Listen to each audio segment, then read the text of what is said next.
Assalamualaikum warahmatullahi wabarakatuh. Alhamdulillahi rabbil alamin. Wassalatu wassalamu ala sayyidina Muhammad wa ala alihi wa sahbihi ajma'in, amma ba'd. Sidang penonton yang dirahmati Allah, didoakan kita semua dalam suasana yang ceria, bahagia dan cemerlang dengan anggota keluarga kita, terutama pasangan kita, sama ada suami ataupun isteri kita, insyaAllah. Sebenarnya dalam situasi kita hidup berkeluarga ini, pastinya di antara perkara yang kita ingini ialah kita sentiasa berada dalam suasana yang cukup ceria, bahagia. Siapa yang tidak inginkan bahagia, ya? Kalau kita tanya pasangan kita, adakah awak ingin kebahagiaan? Ya, pastinya saya inginkan kebahagiaan. Seorang suami tanyakan isteri, itulah jawapannya. Seorang isteri tanyakan suami, itulah jawapannya. Ya, tapi kalau salah seorang di kalangan mereka berdua tidak ingin kebahagiaan, mana keluarga itu pincang sebenarnya. Dan mungkin ada sebab-sebab yang tertentu. Saya pikir ya, dalam situasi ini, antara satu isu yang penting, yang biasanya akan mengeruhkan rumah tangga, mengeruhkan kebahagiaan rumah tangga yang dibina, ialah suatu perkara yang kita namakan memberontak, ya, berontak. Kita pun mungkin tertanya-tanya, apakah boleh berlaku pemberontakan rumah tangga ini? Karena biasa kita dengar berontak ni di luar sana, ya, dalam masyarakat. Tetapi ingat ya tuan-tuan, puan-puan, dalam rumah tangga pun akan berlaku pemberontakan. Dan fokus kita pada kali ini ialah berontak dari pihak isteri, ya, mungkin disebabkan oleh sesuatu keadaan yang tertentu yang menyebabkan satu masa isteri menunjukkan sikap memberontak, ya. Sebab itulah kepekaan rumah tangga ini dia mesti dibina oleh kedua-dua pasangan itu ataupun pasangan suami isteri tersebut, supaya kita mengawal kehidupan kita daripada pemberontakan ini. Kerana berontak ini, kalau ikut falsafahnya, ialah suatu perkara yang muncul daripada dalaman, ya. Mungkin disebabkan oleh psikologi, disebabkan oleh perasaan dalaman jiwa itu sendiri. Mungkin tak puas hati, mungkin rasa tak selesa, mungkin rasa tak bahagia, mungkin rasa tak sesuai, mungkin yang lain. Banyak kemungkinannya. Yang pentingnya berontak ini atau pemberontakan berlaku kerana suatu yang tak kena di antara pasangan suami isteri. Mungkin disebabkan oleh suami ataupun kemungkinan disebabkan oleh si isteri. Tapi kita dalam perbincangan pada kali ini kita akan fokus kepada pemberontakan daripada seorang isteri. Tuan-tuan dan puan-puan dirahmati Allah, sebenarnya kalau kita lihat dalam realiti semasa kehidupan rumah tangga kita, kita kena mengawal. Yang pertama ialah kawalan dalaman jiwa kita. Sebab itulah dalam bina rumah tangga ini, yang paling penting, yang paling utama ialah pengawalan dalaman jiwa. Dalam konteks Islam kita, maka di antara tuntutannya ialah kita mesti mengisi hidup kita dengan ilmu, dengan kefahaman yang sebenarnya, kefahaman berasaskan Quran dan Sunnah. Sebab itulah saya nak sebut pada tuan-tuan pada kali ini bahawa pengisian ilmu berasaskan Quran, berasaskan agama, berasaskan Sunnah, berasaskan hadis, sesuatu yang amat penting sebenarnya. Dan kalau sesuatu keluarga itu tak diisi dengan pengisian ini, maka kalau berlaku sesuatu yang tak kena, dia akan merubah, dia akan mudah berlaku kepada beberapa keadaan yang tidak baik dalam rumah tangga. Artinya satu masa nanti pemberontakan jiwa akan berlaku. Kadang-kadang di pihak suami, kadang-kadang pihak isteri kita. Jadi yang penting adalah pengisian ilmu dan keimanan itu sebagai asas yang akan mengukuhkan ikatan di antara pasangan suami isteri. Baik. Dalam isu yang kita nak sebut pada kali ini, mengapakah pemberontakan itu berlaku? Dia banyak faktor, ya. Di antara faktor yang paling besar sekali ialah kerana kita tidak cuba menghayati perasaan pasangan kita. Ini satu masalah. Ya, suami kena ingat siapakah pasangan anda, ya. Bukan sekian-sekian nama, tapi perasaannya, jiwanya, hati budinya patut kita kenal. Kalau kita tak kenal hati budi, perasaan dan kejiwaannya, kalaupun kita hidup sudah 20-an tahun, 10 tahun, berkahwin sudah 8-7 tahun contohnya, kita belum dapat membina kebahagiaan yang sejati. Sebab itulah mengenal jiwa pasangan kita, mengenal hati budi pasangan adalah asas untuk menjadikan kehidupan kita lebih ceria dan kita mampu mengawal rumah tangga pada isu-isu pemberontakan. Kerana pemberontakan ini akan musnahkan keluarga, anak-anak dan sebagainya. Jadi asasnya ialah balik pada soal kesedaran tadi. Kita tidak nampak sebenarnya dalam masyarakat kita hari ini, kalau kita dah berkahwin, ya, kalau kita dah bina kehidupan rumah tangga berkahwin dengan orang yang kita kasih, orang kita cintai, orang kita harapkan menjadi rakan setia kita dalam rumah tangga, mengapa kita tidak cuba untuk memahami jiwa perasaannya?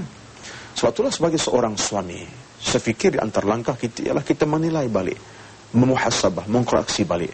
Ya, sebagaimana kata para ahli psikologi kita, memahami watak itu satu daripada ketentuan yang amat penting dalam kehidupan yang lebih ceria. Suatu dalam situasi ini, bagi saya yang penting adalah kita kena memahami watak tersebut.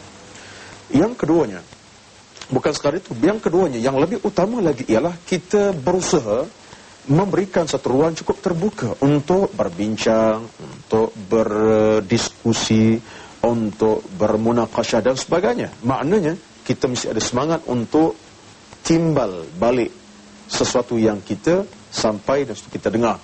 Isteri buka perasaannya, suami buka hatinya. Suami mendengar, isteri berkata. Isteri mendengar, suami bertutur bicara.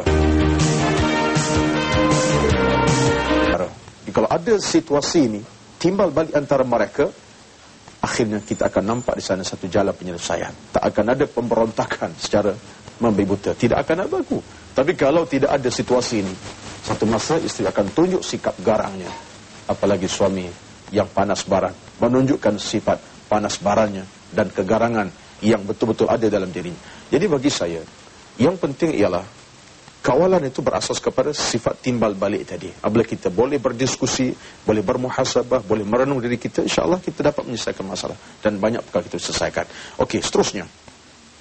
Antara sebab berlakunya pemberontakan ini ialah kerana perasaan tak puas hati dalam jiwa kita.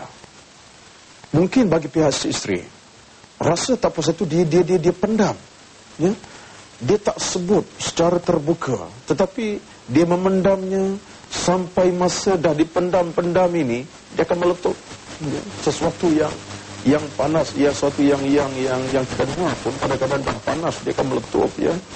Begitulah keadaan. Apabila rasa tak puas hati memuncak dalam diri, ketika itulah dia akan meletup dan berlakulah pemberontakan. Masalah rumah tangga ni, pemberontakan ini berlaku kadang-kadang dia bukan pergi pukul suami. Ya? Ada kes-kes dalam masyarakat kita ini, dia ada anak, akan nak berontak lah tu. Dia kadang-kadang hempaskan barang-barang kaca ke lantai, itu tak nak berontak lah tu. Dia tak pukul suami, dia tak tendang suami, tapi dengan cara dia bertindak secara di luar sana, makna dengan cara yang lain. Ataupun kadang-kadang berlaku secara tak puas hati dalam bentuk keluar pada rumah. Berapa ramai kita dengar hari ini, tiba-tiba isteri lari pada rumah. Nak kata rumah tak bahagia, nak kata rumah tak besar, alhamdulillah, ya, rumah cukup besar. Nak kata tidak ada harta, masya-Allah, suami gaji 4-5 angka, 6 angka, kadang lebih angka, ya. Maknanya dari aspek kekayaan dunia cukup lengkap. Tetapi mengapa kita dengar isteri lari pada rumah? Bukan ke mana? Balik ke kampung, ke rumah ayah sendiri, balik ke rumah mak sendiri. Akhirnya lari balik ke kampung, lari daripada rumah tangga dan sebagainya. Ini berlaku di masyarakat kita. Dan ini sesungguhnya di antara satu contoh pemberontakan yang berlaku dalam hidup kita. Yang kadang-kadang yang kita bimbang sekali ialah pemberontakan itu sehingga menyebabkan membawa kepada kecederaan fizikal dan sebagainya. Contohnya anak didera. Berapa ramai yang kita tengok dalam paper, dalam akhbar yang dilaporkan, dalam TV, media cetak elektronik. Anak didera oleh si ibu, anak dipukul oleh si maknya, anak dibunuh kadang-kadang. Kerana boleh jadi sikap tak puas hati seorang isteri tadi, dia melakukannya melalui tindakan ke atas orang lain, pada anak dan kepada orang yang dia kasih selama ini. Jadi ini di antara sebab berlakunya amalan tidak puas hati. Satu. Yang kedua, pemberontakan berlaku kerana perasaan jiwa yang tertekan. Ya, jiwa tertekan. Mungkin kerana perasaan si isteri tertekan. Mungkin dengan kata-kata si suami. Ini pun satu hal juga. Si suami kadang-kadang payah menghargai si istrinya. Suami kadang-kadang payah menuturkan kata bicara yang baik, yang mulia kepada si istri. Ia tidak pernah memberikan satu semangat sayang pada istri, kata-kata yang lembut dan sebagainya. Asyik-asyik kata-kata yang kasar, asyik-asyik dihambur dengan kata-kata yang buruk. Sehingga si istri kata tertekan tuan-tuan. Kita ni seorang suami, kalau kita kata istri, kamu, aku, saban hari kamu, aku, tak timbul perasaan rasa seronok dengan kata biasa, akhirnya kita akan tertekan, bahkan sikit tertekan. Lepas tu bagi saya seorang suami yang baik, yang mulia, berakhlak tinggi, dia tahu bagaimana menilai, ya. Kata-kata tadi dia sebut dengan hati yang tulus ikhlas kepada Allah Subhanahu wa taala. Isteri mana yang tidak menilai kata-kata baik bersuami? Cuba kita lakukan balik amalan dalam rumah tangga kita. Saya fikir, ya, dan saya melihat realiti kita pada hari ini, di antara masalah yang banyak berlaku dalam hidup kita ialah kerana tadilah kita tak dapat nak bina satu ikatan yang berasas kepada kejiwaan yang penuh dengan ketakwaan ataupun penuh kesayangan, kecintaan yang sebetulnya. Kadang-kadang kita bertindak mengikut peruntunan nafsu kita. Kita nak kata, kita kata. Kita nak hamburkan tuduhan, kita hamburkan tuduhan. Kita nak pukul, kita pukul. Tak betul sebenarnya dalam Islam. Ini satu benda yang dilarang oleh Allah Subhanahu wa taala. Jadi itu di antara sebabnya.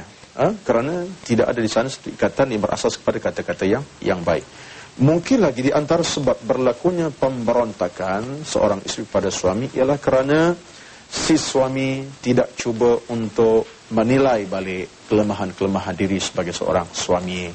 Ya, keegoan suami ni kadang-kadang terlalu tinggi, ya. Kadang-kadang si nak tegur pun bimbang, 20 kali bukan 2 kali bimbang, 20 kali bimbang. Nak tegur suami aku nanti dia melenting, celik mata luar-luar, susah aku nanti, ya. Nanti marah kat aku. Jadi perasaan tu terpendam dalam hati si isteri. Akhirnya untuk memberitahu suami dia tak boleh nak sebut, tak boleh nak hamburkan kata-kata cara baik, maka dia bertindak dengan cara di luar batasan. Yang ini kesalahan bukan si isteri. Yang ini kita letak kesalahan kepada si suami tadi. Sebab itulah si suami dia kena memahami realiti isterinya. Jadi bila kita dapat bina situasi ini, tuan-tuan dan puan-puan dirahmati Allah, si isteri dia boleh nak menegur suami dengan hati yang terbuka. Apa kata kita dalam rumah tangga ni? Kita adakan satu sesi lah, ya, sesi orang kata sesi perbincangan, discussion session dan sebagainya. Suatu sesi untuk kita diskusi balik, ya, kita melihat balik. Jadi sebenarnya mungkin satu amalan yang kita rasa berat untuk kita lakukan, tetapi dalam konteks untuk menceriakan rumah tangga, mendapat kebahagiaan sejati, ini satu perkara yang tidak susah untuk kita lakukan. Susahnya kerana kita tidak berhasrat untuk melakukannya. Dan dalam konteks kita pun sedikit-sedikit lama-lama jadi bukit. Itu pepatah orang Melayu kita sebut, dalam peribahasa pun disebut, ya. Benda ni kalau kita dah mulakan berasas kepada keinginan kemauan yang tinggi, ia akan jadi, kerana kita pasti boleh dan kita memang boleh sebenarnya. Apalagi kalau kita meletakkan matlamat hubungan suami isteri ini bukan untuk kebahagiaan dunia saja, tetapi untuk yang paling penting adalah untuk kebahagiaan sejati pada hari akhirat nanti. Okey. Jadi kalau kita balik pada isu pemberontakan tadi, ya, tuan-tuan dan puan-puan yang dirahmati Allah Subhanahu wa taala, tidak ada benda yang tidak selesai. Mungkin satu masa seorang suami tak boleh selesaikan pemberontakan isteri. Kita jalan penyelesaian, ya. Kadang-kadang kita boleh menggunakan orang yang ketiga, ya. Orang ketiga itu kadang-kadang mungkin berkeluarga kita, keluarga isteri dan sebagainya, atau rakan kita yang paling hampir dengan kita. Meminta bantuan orang ketiga adalah satu jalan yang paling terbaik, kerana mungkin keupayaan suami tidak boleh menyelesaikan masalah, dan terus sebaliknya. Ini mungkin berlaku. Sebab itulah keperluan kita ialah kita mengambil inisiatif untuk mendapat bimbingan orang lain yang kita yakin dapat memberikan kita kebaikan. Hari ini dalam konteks kita mungkin orang yang paling hampir ialah jabatan-jabatan agama Islam, jabat-jabat qadhi dan mereka yang ada tauliah, mereka ada keupayaan untuk memberikan bimbingan nasihat, ya, kaunselor dan sebagainya. Jadi ruang-ruang itu ada. Sebab itulah bagi pasangan suami isteri, dia tidak mudah bertindak mengikut runtunan nafsu semata-mata. Dan saya beri keyakinan kepada tuan-tuan, tidak ada masalah yang tidak boleh diselesaikan dalam kehidupan kita. Tidak ada masalah yang tidak boleh kita atasi dalam kehidupan kita. Sedangkan lidah kita tergigit, maka dalam rumah tangga ini kalau kita betul-betul ikhlaskan hati kita, betul-betul ikhlaskan ingatan kita kepada Allah, betul-betul kita ikhlaskan keyakinan kita kepada Allah, Pasangan tadi akan buka hatinya, akan buka perasaannya, akan buka mindanya secara yang lebih terbuka dengan melihat perancangan untuk masa akan datang. Apalagi kalau ada pasangan tadi ada anak. Anak bukan 2 orang, setengah dozen. Bukan 6 orang lagi dah, 12 orang. Apakah wajar ketika itu kita nak tunjukkan ego kita? Berontak, asyik berontak saja. Yang ini tak kena, yang itu tak betul, yang ini tak kena, yang itu tak betul. Sebenarnya tidak sama sekali. Sayangkan anak pinak, sayangkan isteri kita, sayangkan suami, sayangkan kebahagiaan yang telah kita bina selama ini dalam tempoh 10-20 tahun, 5-6 tahun. Maka percayalah tuan-tuan apa dirahmati Allah, segala masalah boleh kita selesai. Dan pemberontakan yang berbentuk kejiwaan tadi mesti diselesaikan dengan cara agama terutamanya. Banyakkan kita bermunajat kepada Allah Subhanahu wa taala. Dalam konteks agama Islam kita, hubungan di antara Allah itu amat penting sekali. Hubungan dengan agama amat penting sekali. Berdoalah kepada Allah. Kerana Allah itu mendengar permohonan kita. Allah itu Maha mendengar permohonan kita. Allah mendengar apa yang kita minta daripadanya. Wa idza sa'alaka 'ibadi 'anni qarib, kalau hamba aku bertanya di mana aku dekat dengan mereka. Allah bersedia mendengar permohonan kita. Jadi kita boleh menyelesaikan masalah kita. Yang penting ialah kita ada hubungan yang rapat dengan Allah SWT. Kalau kita rasa nak marah, kita rasa terlalu marah dan sebagainya, nak memberontak saja, baiklah kita kembali kepada